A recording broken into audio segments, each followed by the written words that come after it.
বাংলাদেশের আইন কতটা জঘন্য হইলে এর মতো একটা মহিলা ধর্ষণ মামলা আমাকে দিতে পারে? 50 বছরের একটা মহিলা আমাকে ধর্ষণ মামলা। কিরে মামুন্যা হালার করে হালা, বাংলাদেশের আইন সম্পর্কে কথা কস। বাংলাদেশের আইন বালা, বাংলাদেশের জনগণ বালা। তোরে যখন বাইরে দেশতে বার করছে না, বান্দির তোরা দুদিন পরে পরে কি শোনা পাইছস একটা বুইরা এক বেডির পিছে যায় যায় গুরস, আবার বেডির নামে অপবাদ দেশ। তোরা অনুযায়ী বাইরে দেশতে বার হচ্ছে না, তোরা দুইটা রেডি তো তোর কপালটা বালা। বাংলাদেশের মানুষ বালা, বুঝছস? তোর কারণে যুব সমাজ ধ্বংস হইতেছে। প্রত্যেকটা পোলা বানে অনকালি টিয়া ওলা মাইয়া কর পিছে দরবারে কেরে রে। তোরা দুদিন পরে ওরা নাটক তৈরি করস। তোরা হইলি বেটা সমাজের ময়লা আবর্জনা, তোর কারণে যুব সমাজ ধ্বংস হয় বেটা, বুঝছস? তোরা দুদিন পরে ওরা নাটক করস বেটা, অনলাইনেতে 2-4 টাকা কামাই করে বেটা কি করস তোরা?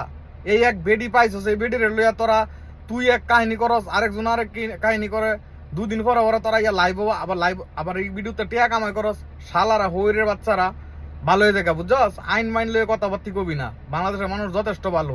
তোদের বাইরে দেশ থেকে বার করছে না, এটা তোদের কপাল শালারা।